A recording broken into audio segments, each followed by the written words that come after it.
JavaScript इन 1 minute 30। पिछले episode में हमने ये सीख लिया कि हम लोकल स्टोरेज में डेटा किस तरह से स्टोर करेंगे और फिर लोकल स्टोरेज से डेटा रीड किस तरह से करेंगे। इस एपिसोड में हम जो आर्टिकल्स रीड करते हैं जो ऑलरेडी हमने सेव किए हुए हैं उनको हम रेंडर किस तरह से करेंगे स्क्रीन पर। तो आइए और इसको देखते हैं। तो पिछले एपिसोड में एक बग रह गया था और वो बग ये था कि JSON.parse जो है ना एक्सपेक्ट करता है एक स्ट्रिंग। ठीक है, अगर आर्टिकल्स मौजूद है तो एक स्ट्रिंग रिटर्न होगा। ठीक है, लेकिन अगर आर्टिकल्स मौजूद ना हो तो फिर हम यहाँ पर एम्प्टी एरे दे रहे हैं। ठीक है, जो कि स्ट्रिंग नहीं है तो ये एरर थ्रो करेगा। तो इसको हम एज अ स्ट्रिंग देंगे यहाँ पर इस तरह से। ठीक है, अब ये फिक्स हो चुका है। अब आते हैं असल प्रॉब्लम की तरफ कि हमें ये आर्टिकल्स जो हम रीड कर रहे हैं इसको रेंडर करना है इसे। ठीक है, तो इसके लिए हम एक फंक्शन बनाते हैं। ठीक है, फंक्शन, और इस फंक्शन को हम नाम देंगे रेंडर आर्टिकल। ये भी एक टाइटल देगा और डिस्क्रिप्शन। अब इस रेंडर आर्टिकल का काम क्या होगा कि ये जो टाइटल है और डिस्क्रिप्शन ये दोनों लेगा और उनके लिए जो है ना HTML टेक्स्ट बनाएगा, जिस तरह से पहले हमने बना लिए थे जब हम पोस्ट बटन क्लिक करते थे। ठीक है, तो टाइटल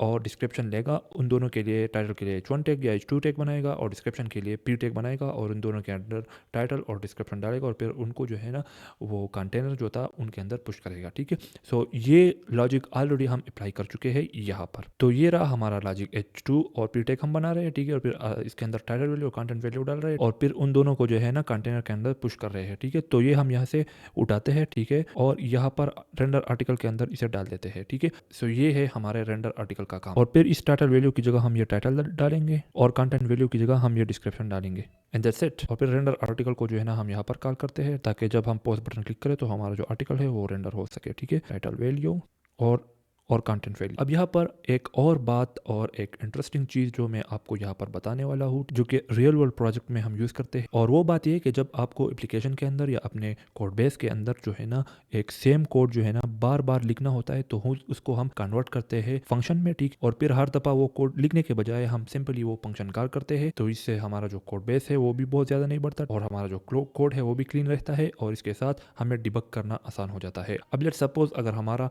आर्टिकल जो है ना वो शो नहीं हो रहा स्क्रीन पर, तो हमें पता होगा कि हमारा रेंडर आर्टिकल वाला लॉजिक कहाँ पर है। ठीक है, और हम आएंगे इस फंक्शन के अंदर और यहाँ से इसको डिबग करेंगे। कुछ एरर अगर इसके अंदर होगा तो इसको हम फिक्स कर पाएंगे। ठीक है, सो इस तरह से डिबगिंग भी हमारे लिए आसान हो जाती है। अब रेंडर आर्टिकल का जो लॉजिक है वो तो कंप्लीट हो चुका है। अब हम इस आर्टिकल्स के ऊपर जो है ना रेंडर आर्टिकल जो है ना कॉल करते हैं। तो चूंकि आर्टिकल्स हमारे पास एक एरे है और एरे में जो है ना मल्टीपल आर्टिकल्स हो सकते हैं, तो इसके ऊपर हम लूप चलाएंगे। तो यहाँ पर जावास्क्रिप्ट एरे का एक फंक्शन या एक लूप हम कॉल करते हैं और वो लूप है आर्टिकल्स डॉट फॉर ईच, और इसके अंदर हमारे पास आ जाएगा आर्टिकल। ठीक हो गया, और चूंकि हर एक आर्टिकल एक ऑब्जेक्ट है, ठीक है, तो हम इसको रेंडर करेंगे। रेंडर आर्टिकल डॉट टाइटल, हर एक आर्टिकल का टाइटल होगा और आर्टिकल डॉट डिस्क्रिप्शन। अब आते हैं और ब्राउजर के अंदर देखते हैं कि पिछले एपिसोड में जो हमने आर्टिकल सेव किए थे लोकल स्टोरेज के अंदर, क्या वो रेंडर हो रहे हैं या नहीं। और हाँ, आप देख सकते हैं कि हमने सक्सेसफुली जो हमारे ओल्ड आर्टिकल्स थे वो यहाँ पर रेंडर हो चुके हैं। ठीक है, तो अगेन मैं एक नया आर्टिकल जो है ना यहाँ पर ऐड करता हूँ और डिस्क्रिप्शन देता हूँ और इसको पोस्ट करता हूँ। ठीक है, तो यहाँ पर पोस्ट हो चुका है। ठीक है, और दोबारा अगर हम इस एप्लीकेशन को रिफ्रेश करेंगे तो आप देखेंगे कि ये वाले जो आर्टिकल्स थे जो ऑलरेडी सेव्ड है, ठीक है,